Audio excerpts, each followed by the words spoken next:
السلام عليكم ورحمة الله.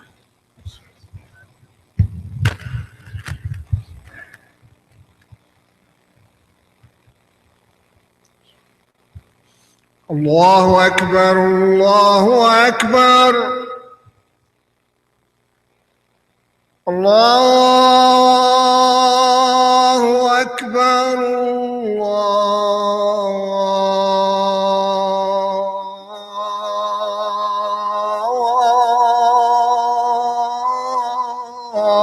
الله أكبر. أشهد أن لا إله إلا الله.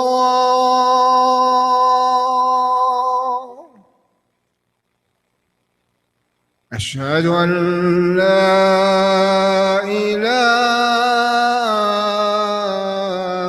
إلا الله.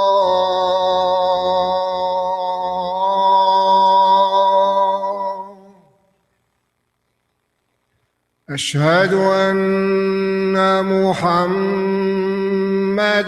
رسول الله.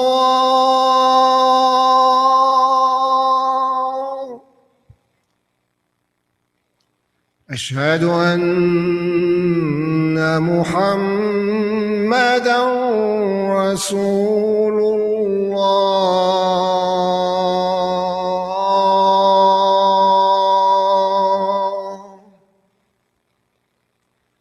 حي على الصلاة.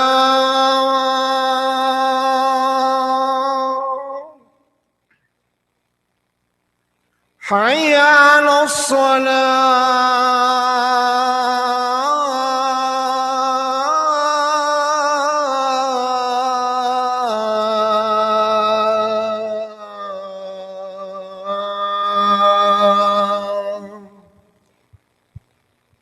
حي على الفلاح.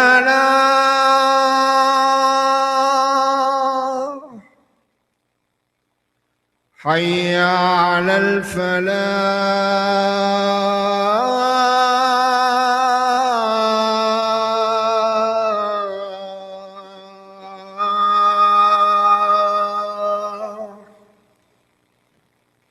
الله أكبر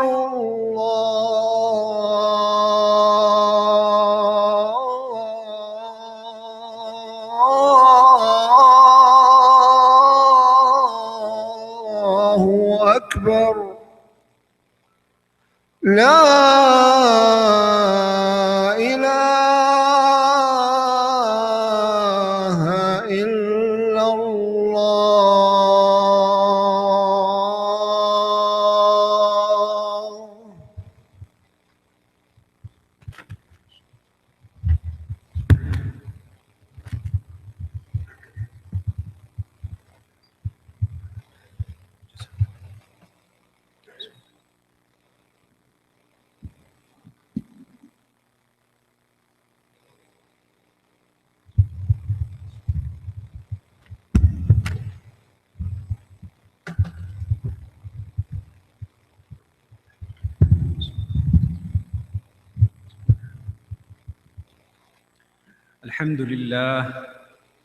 الحمد لله نحمده ونستعينه ونستغفره ونؤمن به ونتوكل عليه ونعوذ بالله من شرور أنفسنا ومن سيئات أعمالنا.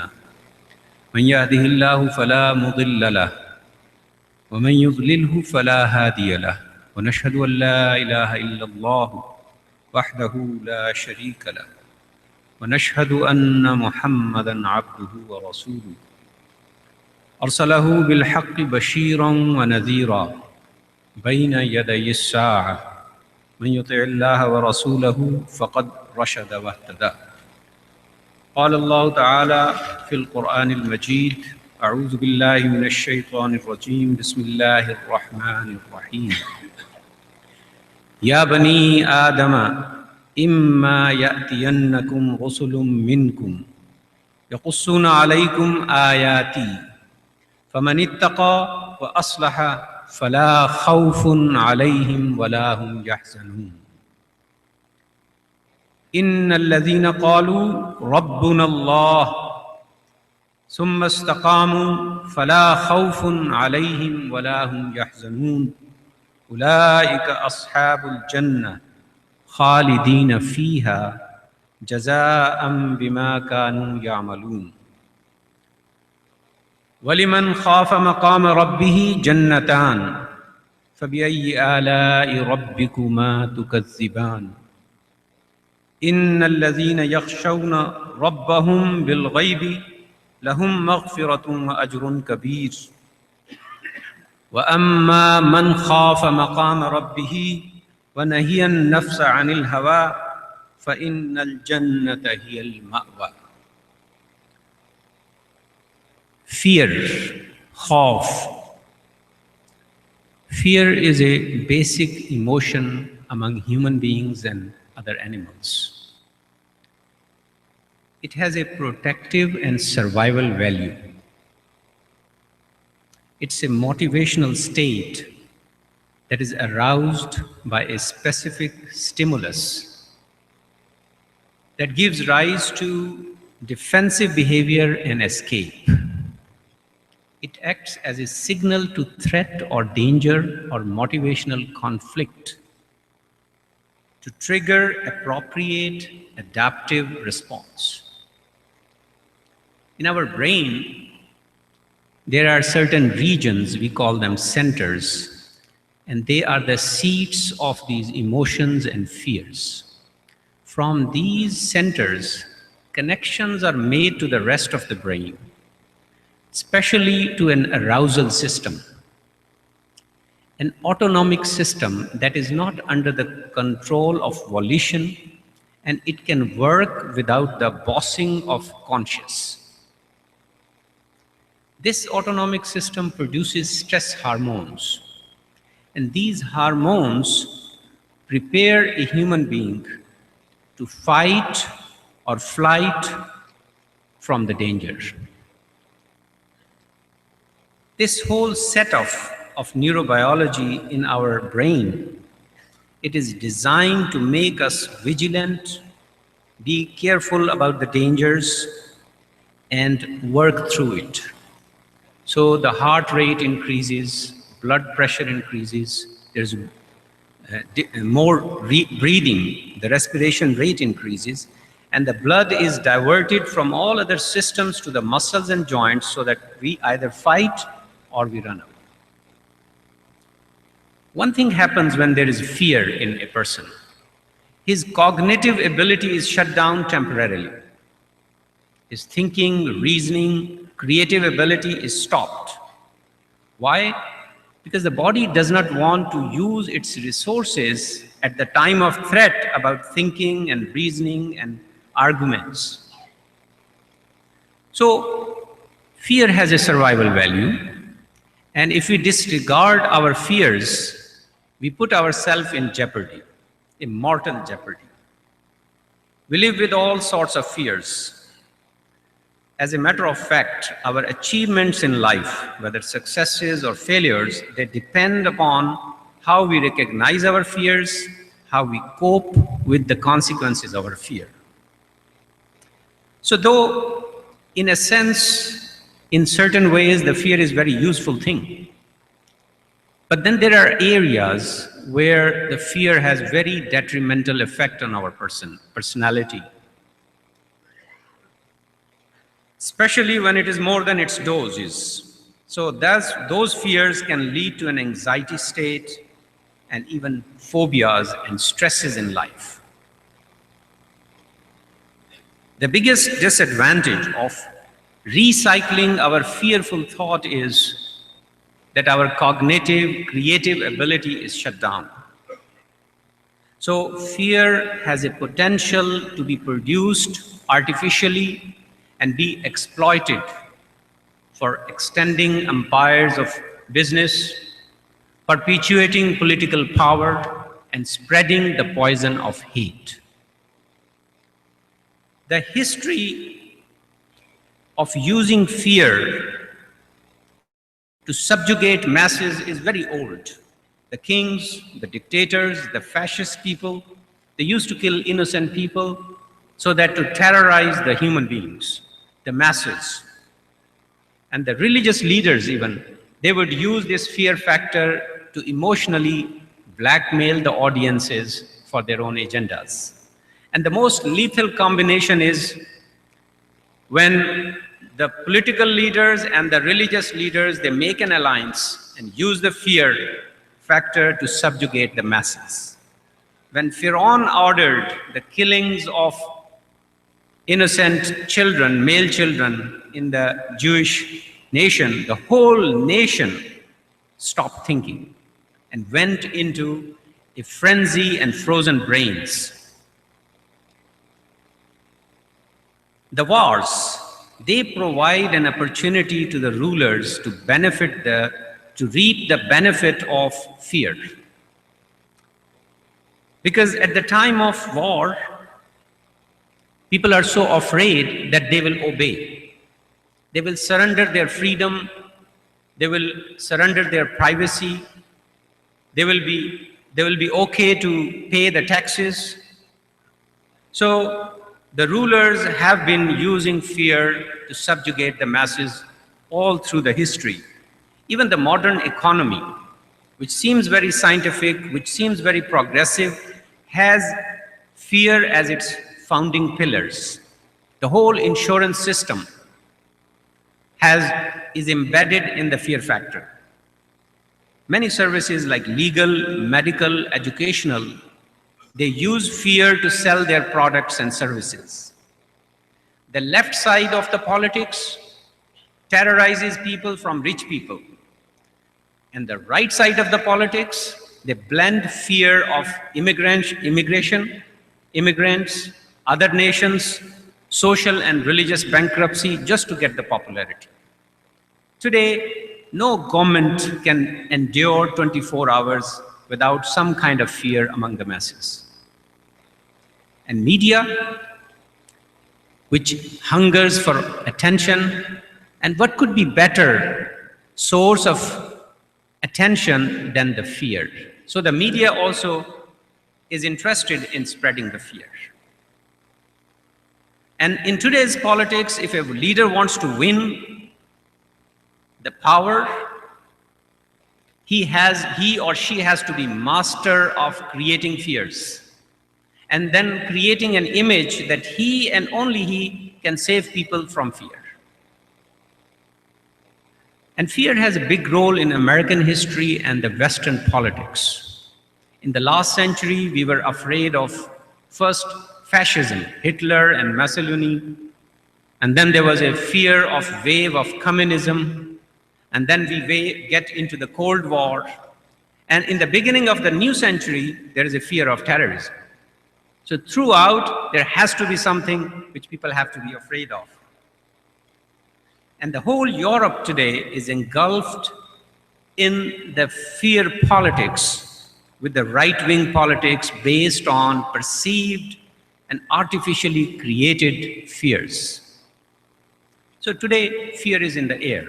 It is surging.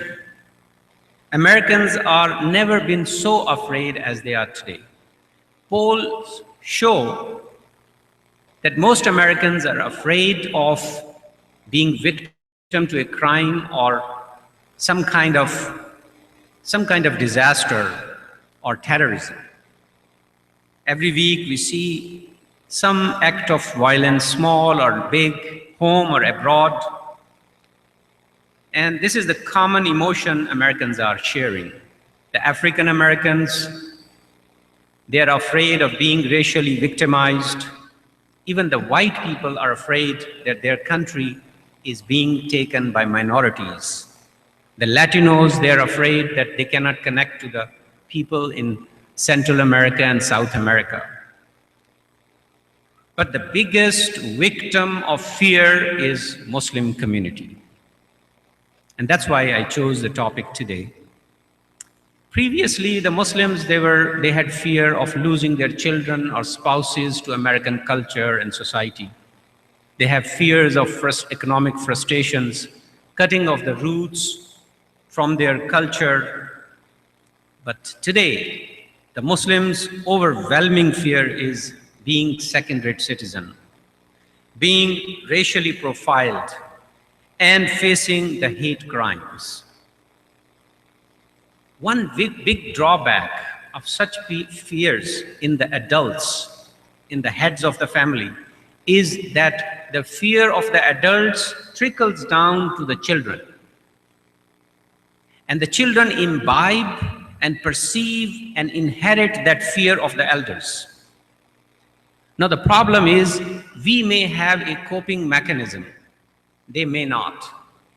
And the next generation, out of these fears, can revolt against religion, revolt against culture, stay away from mosque. So we have to understand that there is a real issue about fear among the adults. Quran addresses mainly the intellect of the human being.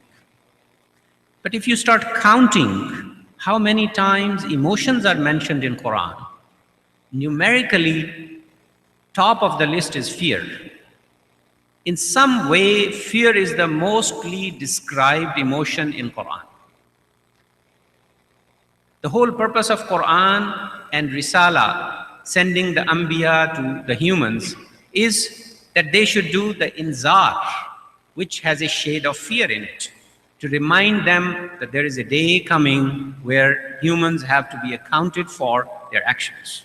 So that inzar is the purpose, that fear, creating and stimulating the human beings, making them afraid of that day, is the purpose of the Quran. And the Anbiya and Risala. Taqwa, which also has a shade of fear in its meaning, is the core characteristic of Mu'min. But interestingly, if you dissect this fear, it has all positive effects on human being. This fear is different than the rest of the fear I was talking about. The first positive aspect of this fear is that it makes a person brave and courageous. The fear of Allah wipes all other fears. This journey of fear starts with fear, but blends and melts into love of Allah and sense of submission to the commandments of Allah. It brings tranquility to the heart and mind. It does arouse sympathetic system, the arousal system, but that arousal leads to amal salih. So the heart rate, blood pressure, the breathing, everything becomes stable and strong. All the planets and skies belong to Allah. So when there is a fear of Allah, we automatically become a planetary citizen. We are not limited to any geography. All the humans are created by Allah. So the fear of Allah brings a bond between the human beings, and all human beings are that bonded through that brotherhood. No matter how powerful a person is, he cannot be beyond the qudrat of Allah. He cannot bring sun from west. The power of a person, that's an illusion. Think about a person, a dictator, a king, somebody who assumes and claims power. What happens if a small gland in his urinary tract obstructs the urine flow? He will forget about all the joys of power. If some of the cells become out of control and become cancer, he would be the weakest person on planet. If a small artery is occluded in the heart, the drunkenness of power will evaporate. A student of Quran, a traveler in the journey of Iman, someone who has the fear of Allah, can easily see the weakness in the illusionary power of any person, any king, any ruler. This fear of Allah changes the person from inside, changes the paradigm of a person. It's not that for a real moment there is no danger and no threat, but that Iman and fear of Allah opens the doors of vastness of the universe from the narrowness of this physical world. It stretches that unlimited years of life to never-ending hereafter. It raises the person to a level where all other fears seems insignificant. And I always give this analogy. When we are in Manhattan, the skyscraper and tall buildings, they look very tall as compared to us. But when we go on JFK and ride in a plane, as the plane goes, those buildings starts becoming smaller and smaller.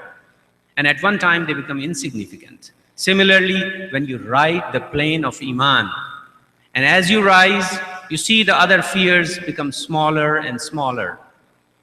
And at one time, they all become insignificant. May Allah give us tawfiq to understand, recognize our fear, and cope with them. Sadaqallah.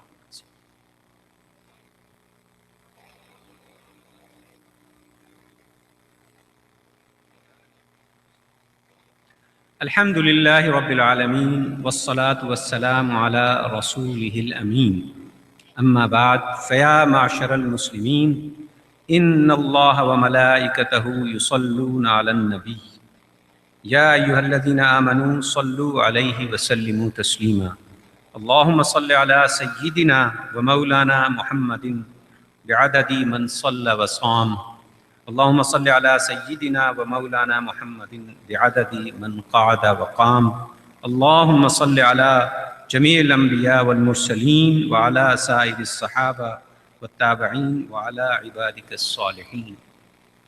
Most of the time at the juma, I choose a topic which the community is confronting, to raise some questions, to start a dialogue, to create an awareness.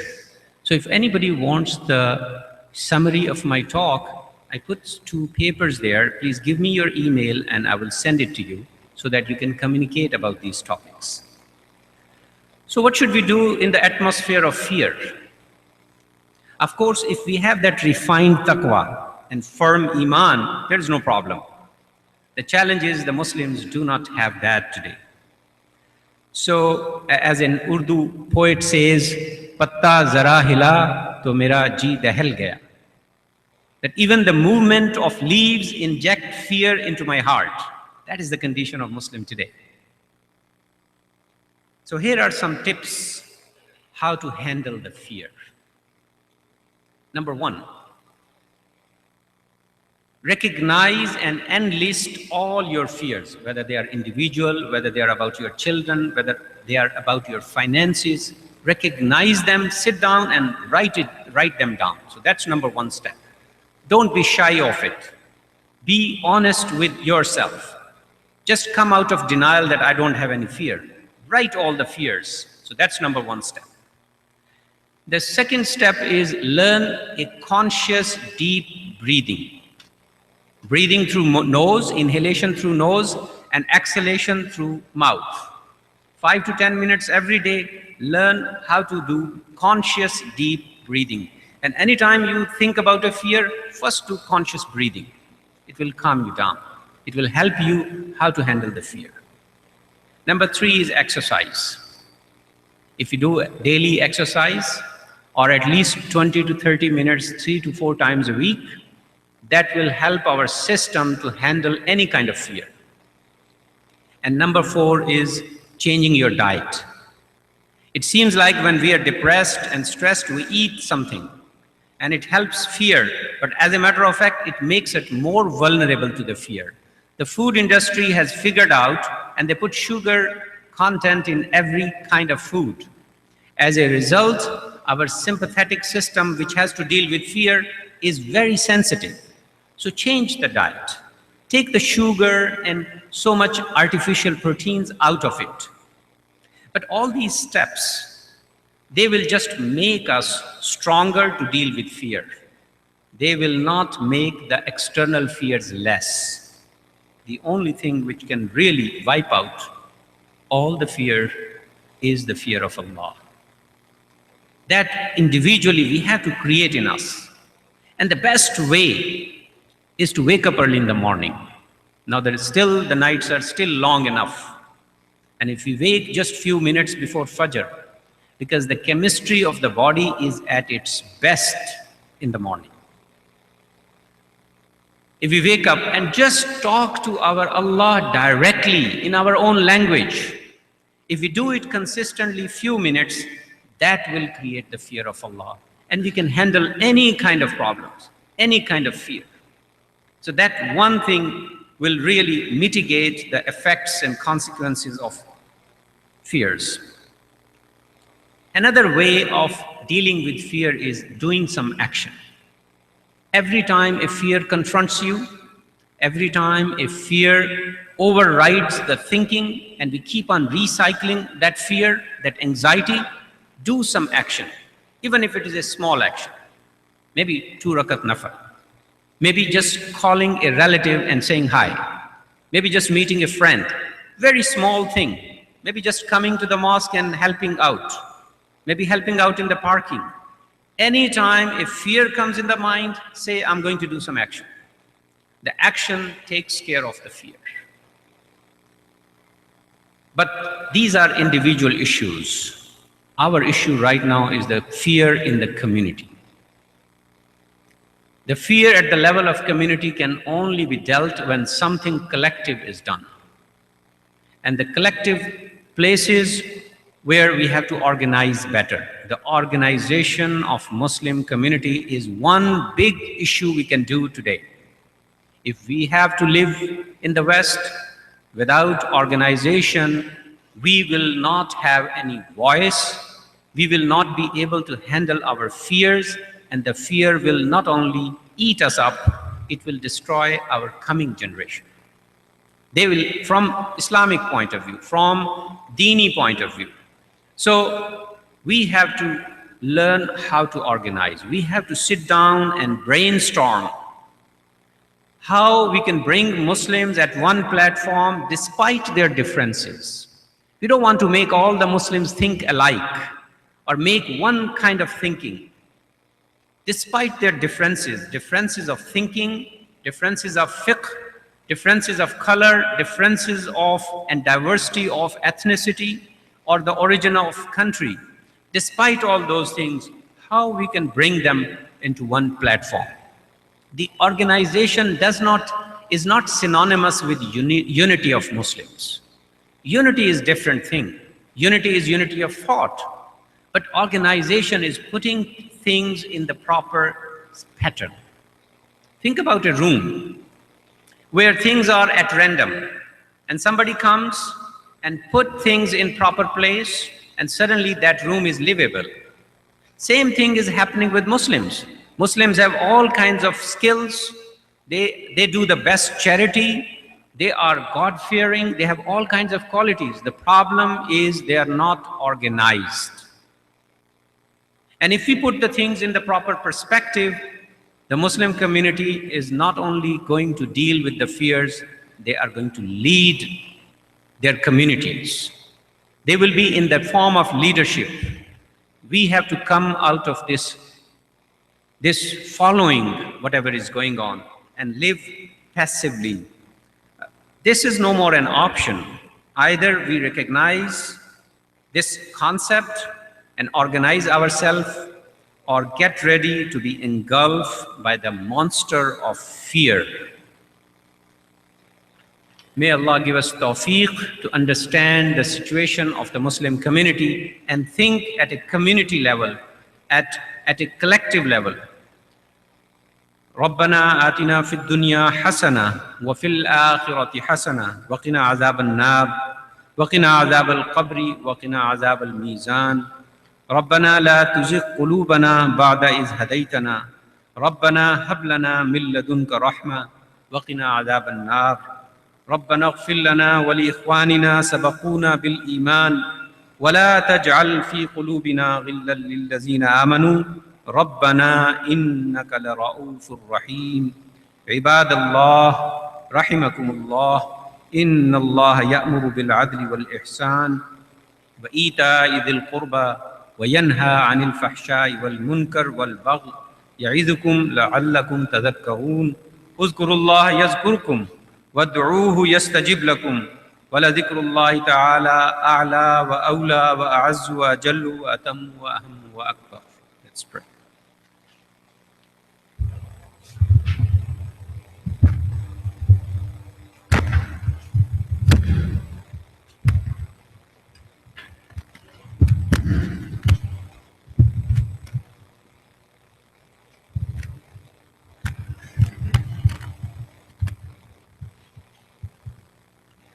الله أكبر الله أكبر.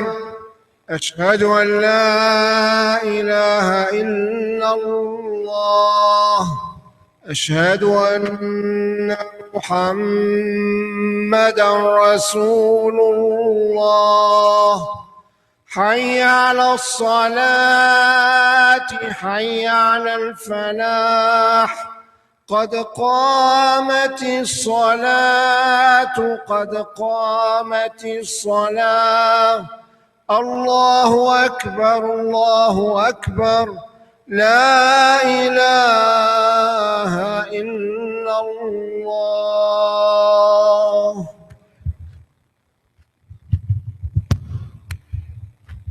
Please straighten your lines and turn off your cell phone.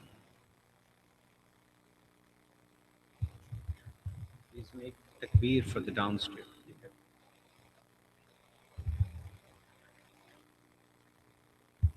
Where's that?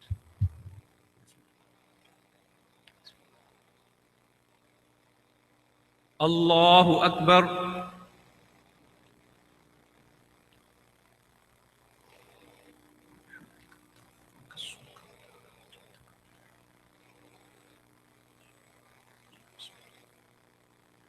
الحمد لله رب العالمين الرحمن الرحيم مالك يوم الدين إياك نعبد وإياك نستعين اهدنا الصراط المستقيم صراط الذين أنعمت عليهم غير المغضوب عليهم ولا الضالين. إذا زلزلت الأرض زلزالها وأخرجت الأرض أثقالها وقال الإنسان ما لها يومئذ تحدث أخبارها بأن ربك أوحى لها يومئذ يصدر الناس أشتاتا ليروا أعمالهم فمن يعمل مثقال ذرة خيرا يره ومن يعمل مثقال ذرة شرا يره. الله أكبر.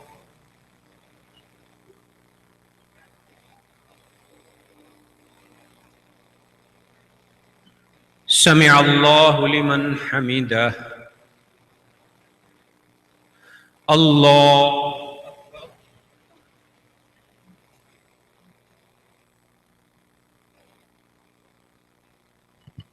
الله أكبر.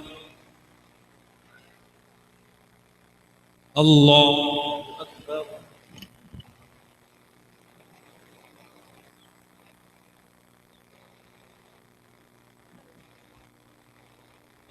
الله أكبر. الحمد لله رب العالمين الرحمن الرحيم مالك يوم الدين إياك نعبد وإياك نستعين اهدنا الصراط المستقيم صراط الذين أنعمت عليهم غير المغضوب عليهم ولا الضالين.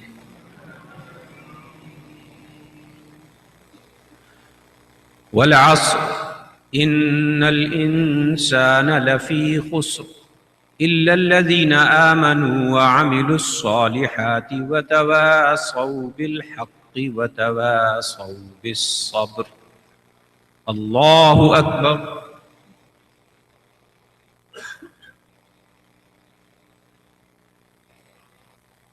سمع الله لمن حمده. الله أكبر.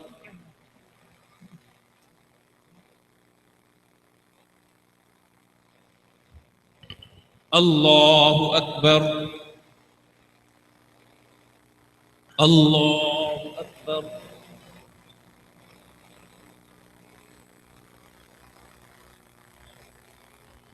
الله أكبر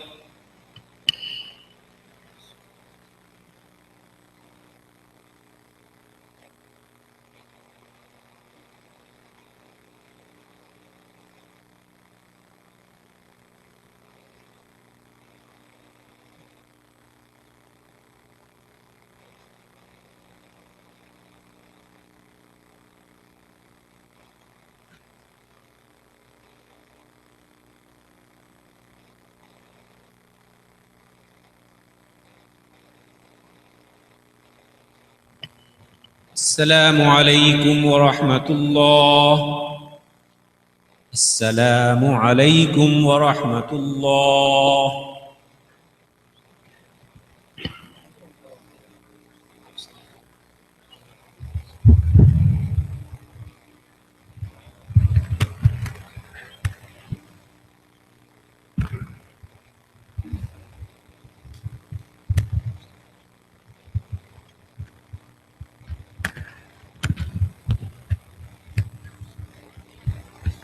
Assalamu alaikum wa rahmatullah. I'll just take 1 minute of your time, inshallah, before you leave, before your prayer sunnah, before you leave. In December, I stood before you here, and I told you about a class that was happening on Monday night, and the class was called It's All About Manners, Tafsir Surah Al-Hujurat. So that class has come to an end, and about 10 days ago, we had a very nice ceremonial class. A lot of the people who were participating in the class got gifts, and it was a beautiful class at the end. And now we're starting another one, starting this Monday, inshallah. And this one is a specific one that has to do with the conversations in the Quran that takes place between the parents and the children. We have conversations in the Quran that take place between parents and children. For instance, Luqman and his son, Ibrahim and his son, Nuh and his son.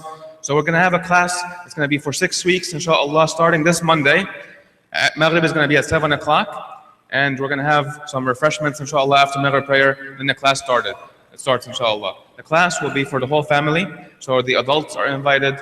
The children are invited, the youth are invited. Please come and join us, inshallah. We have some flyers in the back, some brothers are handing them out. I have some myself. And don't forget, as always, to sign up for the email list or text messaging.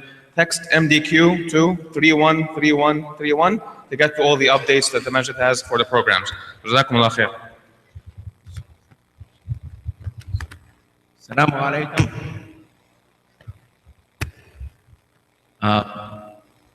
Dr. Nasser said some very important things, and I hope we're going to pay attention to that.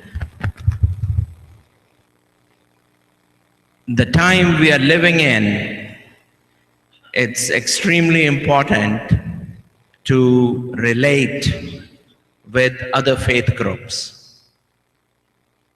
Not only our own ummah, but people who will stand with us. Faith Jews, faith Christians. Unfortunately, yesterday there was a huge event in Comac. There were only 2 Muslims there. Myself and 1 person from Westbury. And the Jews and the Christians asked that we did this for you, where are you guys? Was that a good impression? Was that a good impression of Muslims? No. Okay. This Sunday, we have an event right here in the mosque from 4 to 6. This is an interfaith event too. So bring your children, bring your friends, and come yourself. There will be interfaith discussion, interfaith meeting, some pizza, some food, and most important, everybody will tie a knot, not only of friendship, but an actual knot. They will make some fleece, some blankets, which will be given to one of the nursing homes. Sunday from 4 to 6, hope to see you here. And just lastly, Muslim doctors in America, Imana, they have just come back from Sudan, one of the countries that was banned. They did hundreds of surgeries there, cleft lip, cleft palate, cataract. Imana does relief work all over the world. Last month, their teams came back from Jordan and Turkey, where they were helping the Syrian refugees. They have hospitals running in Bangladesh, in Pakistan, in Kenya, and you name it, they're helping Muslims all over. We are more fortunate here, so we can do that. The doctors volunteer their time, they buy their own tickets and go, but they could use help in whatever way, in building more hospitals. So this is a month away. Mark your calendar, April 29th, here on Long Island, we will have a fundraiser for Imana. And I have the tickets, we have a flyer out there. I want everybody to mark their calendar for this important upcoming event. Thank you for time. God bless you all. Jazakallah khair for Brother Walid and Dr. Fizur Rahman, and also thanks from the Masjid to the Khatib, Dr. Nasr Shahid, for giving excellent khutbah and very, very relevant topic to our Muslim society today, fear. And he chalked out the ways and means to eliminate the fear factor from our lives. And rightly, he just invited our attention that we should be fearful of God. We should have the fear of God only, and if we have, we will have no fear at all. Fakhshawni, that you just fear me only. There is an annual fundraiser for the Suffolk Islamic Center, Rankan Kama Masjid, on Saturday, March 18th, from 6 p.m. to 10 p.m. at Clarion Hotel and Conference Center, 3845 Veterans Memorial Highway, Rankan. And keynote speaker is well-known speaker, Sheikh Abdul Rashid, Imam Abdul Rashid. So all of you are invited, since this masjid, this Islamic center is our neighbor. So our neighbor has a haqq on us. So just mark this date as well, 18th of March, Clarion Hotel, 6 p.m. to 10 p.m. inshallah. And very sorry to know that mother of Sheikh Muhammad Ahmad, who used to be teacher at MDQ Academy, and Hafiz and Qari and Imam here, his mother has passed away in Egypt, and we make dua for her and Sheikh Ahmad. And I have been asked to make dua for sister Zahirun Nisa, who is mother of brother Saiful Islam from India. She is in the hospital, and also to make dua for Sayyida Mu'ina Khatun and Kamran Kalim Sayyid and Rizwana Ayub and Iqbal Asan Sayyid and Fiyaz Sheikh, that Allah subhanahu wa ta'ala grant them good health, inshallah Aziz. Let's make dua for all of them. And before I make dua, this time saving is coming into effect, and from this Sunday there will be new timing for salawat here in the masjid. Fajr will be at 6:30. This is a Iqama time. Zuhr at the same time, 1:15. Asr 5:30, and Salatul Isha at 8:30, inshallah. Alhamdulillah Rabbil Alameen, wassalatu wassalamu ala Rasuli Muhammadin wa ala alihi wa sahbihi ajma'in. Allahumma ighfir laha warhamha wa'afiha wa'fu anha wakrim nuzulaha wa wassi mudkhalaha. اللهم اغسل خطاياها بالماء والثلج والبرد ونقها من الخطايا كما ينقى الثوب الأبيض من الدنس وابدلها دارا خيرا من دارها وأهلا خيرا من أهلها وزوجا خيرا من زوجها. اللهم ادخلها الجنة وعزها من النار. اللهم إنا نسألك الشفاء من كل داء. اللهم اشفيهم شفاء كاملا عاجلا. رب الناس أذهب الباس واشفي أنت شافي لا شفاء إلا شفاؤك شفاء لا يغادر سقما. وصلى الله تعالى على خير خلق محمد وعلى آله وصحبه أجمعين برحمتك يا أرحم الراحمين. آمين.